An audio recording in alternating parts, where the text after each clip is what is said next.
Buenas noches, doctor. ¿Me podría dar una introducción de quién es usted? Hola, buenas noches. Sí, con gusto. Soy el doctor Luis Alfredo Padilla Gómez. Soy neurólogo pediatra, egresado como formación médica de la Universidad de Guadalajara, pediatría en el nuevo Hospital Civil de Guadalajara y posteriormente hice neurología pediátrica en México, en el Centro Médico Nacional 20 de Noviembre del ISSSTE. ¿Cómo Bueno, diagnostica actualmente a sus pacientes? a los pacientes, hablando del diagnóstico del trastorno por déficit de atención e hiperactividad, pues generalmente lo principal y lo que hacemos para ir directo a la exploración o más bien la evaluación del niño y explorar su conducta, pues en sí las manifestaciones del TDAH, que son las siglas y las iniciales del trastorno, pues si las revisamos bien conllevan una situación que se ve reflejada en la conducta. Entonces lo que hay que explorar es la conducta del niño y pues también desde la observación, desde que entra al consultorio, obviamente la historia clínica, los antecedentes del niño, desde los perinatales, desde que nació, el neurodesarrollo del niño,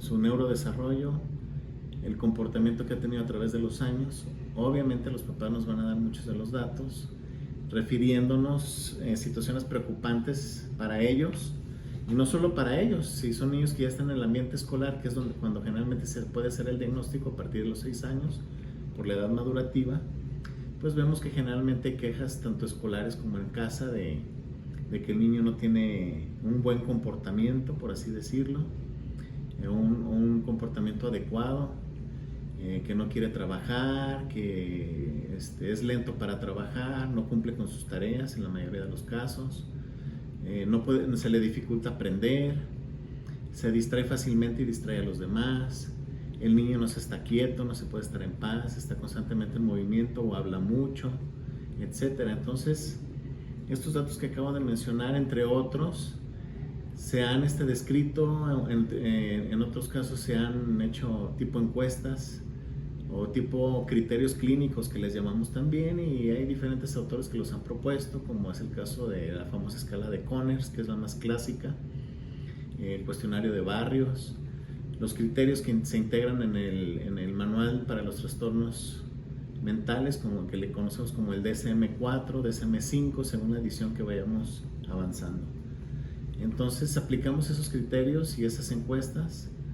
En muchas ocasiones, pues prácticamente ya después de tantos años de práctica clínica, pues uno ya va desglosando en su mente y va uno aplicando en la entrevista los criterios y haciendo las preguntas pertinentes a los padres para ver si el niño tiene precisamente el diagnóstico o tiene datos sugestivos dentro de su conducta de trastorno por déficit de atención e hiperactividad.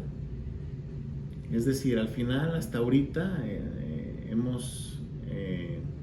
se ha concluido en muchos aspectos y en muchas publicaciones y revisiones que a la fecha el trastorno por déficit de atención, su diagnóstico es principalmente clínico.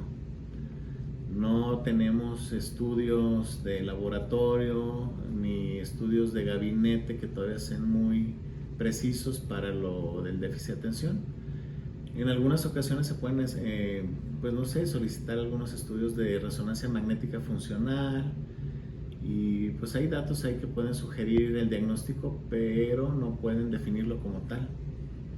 Entonces todavía hace falta una buena herramienta para ni el electrocefalograma ni el mapeo cerebral, por cierto, y hace falta una buena herramienta que arroje los datos suficientes, una herramienta diagnóstica ya sea de gabinete o laboratorio, pero principalmente de gabinete, hablando de un proceso de la exploración de la fisiología neuronal a través de algún dispositivo que pueda generar información y que esta información sea muy característica y sugestiva del trastorno por déficit de atención. Pero a la fecha pues no hay algo así tan conciso y preciso con esa sensibilidad y especificidad que quisiéramos. Entonces pues a la fecha el diagnóstico sigue siendo principalmente clínico. Entonces, a grosso modo, básicamente es todo analógico. Aún no hay nada de digitalización a la hora de Pues un diagnóstico diferencial. los implementos y equipos para diagnóstico que usamos en la neurología pediátrica se han ido digitalizando, pero eso no indica, como mencioné antes, eso no ha mejorado que puedan ser más específicos o sensibles para el diagnóstico específico de TDAH. Entonces, más bien se requieren otro tipo de medición, de aparatos que hagan cierto tipo de mediciones características en la actividad eléctrica cerebral, por ejemplo, o algún estudio de gabinete o imagen que a través de la medición de su metabolismo pueda generar datos más específicos con respecto al TDAH. Ahora bien, a veces pues sí hay datos muy sugestivos en algunos estudios como la resonancia magnética funcional, pero no han logrado esa especificidad que se requiere para decir que está relacionado al trastorno por déficit de atención. Entonces, pues hace falta. Además, muchos de los estudios son muy caros y no son accesibles, lo cual los vuelve pocos prácticos, los vuelve poco prácticos a la fecha. Y dada la relación o el beneficio que puede obtener uno de la información que esos estudios den y el costo que tienen, pues puede ser no muy práctico pedirlos para hacer el diagnóstico. Suele ser más práctico a la fecha y a veces hasta más preciso hacer el diagnóstico de manera clínica. En un electroencefalograma, ¿qué podemos ver así a grosso modo en una lectura de frontal? Pues en un electroencefalograma y a nivel frontal pues ves las ondas que predominantemente son las ondas más rápidas del cerebro, ¿sí? Llegando a tener ritmos alfa según la edad del individuo, ya ritmos alfa en la edad adulta, según la edad puede verse ritmos entre teta y alfa, pero generalmente es la que registra la actividad más rápida en el electroencefalograma, el frontal.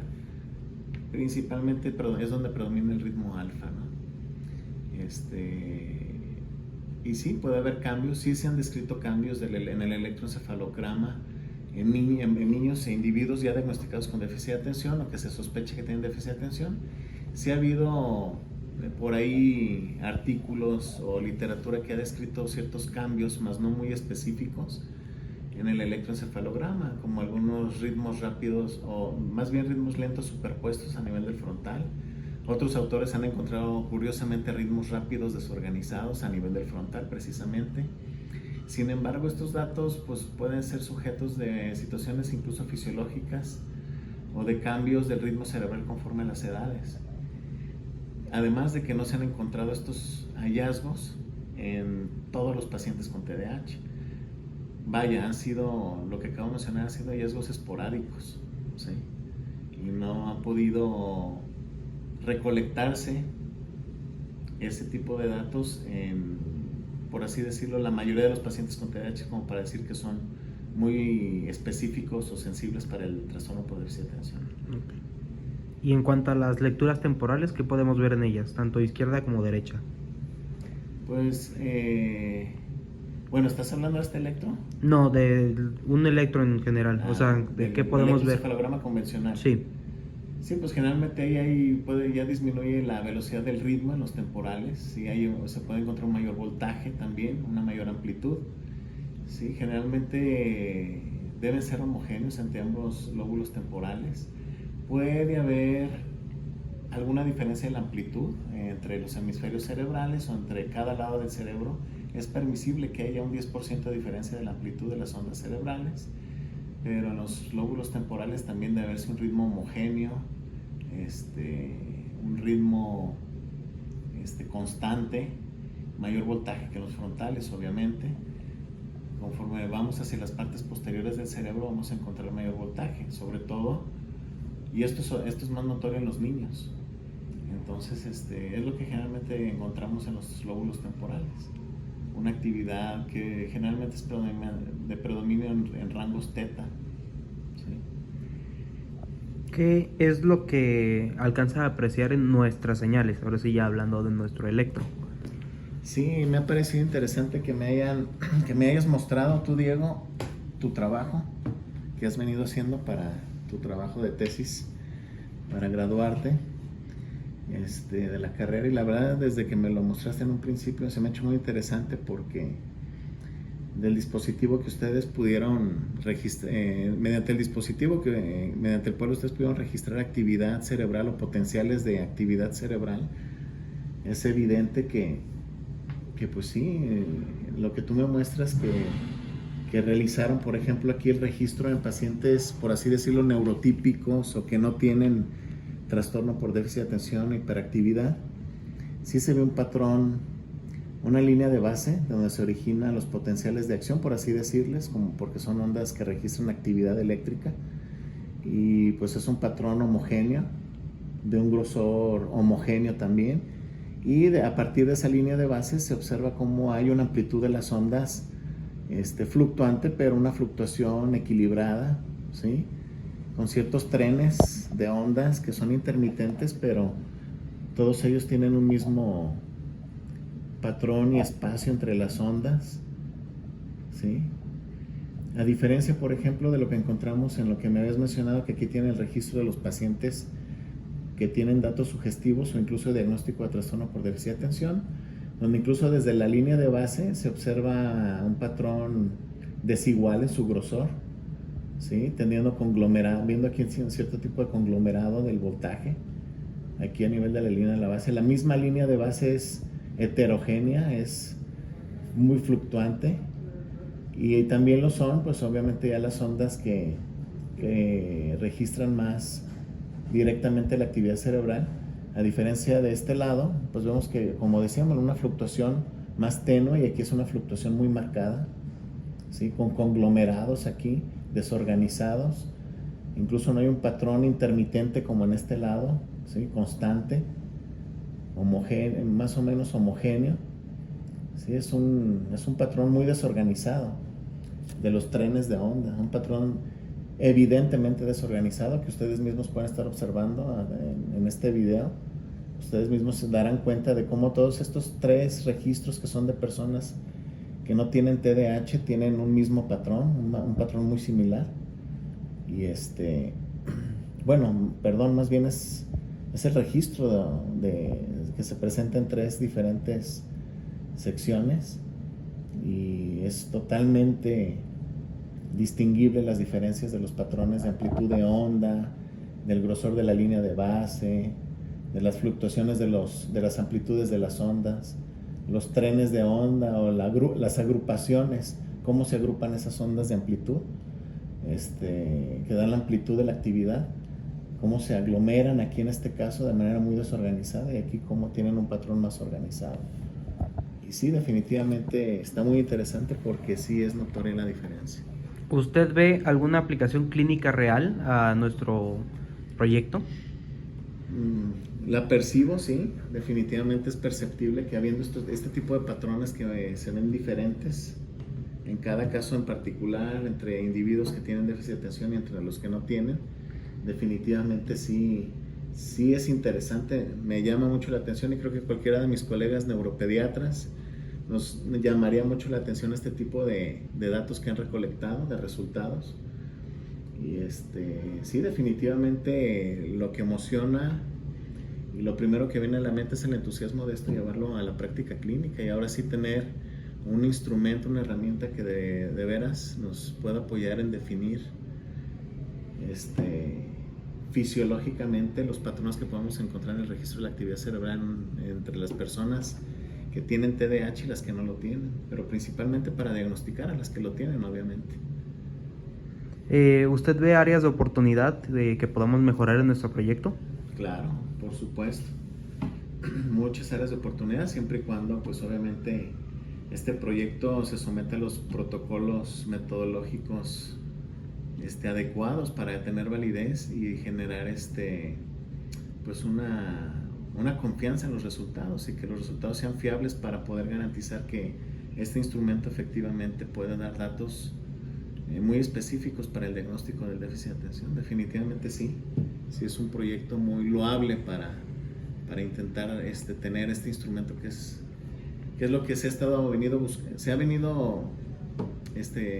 ha querido implementar desde ese tiempo, algún dispositivo de este tipo.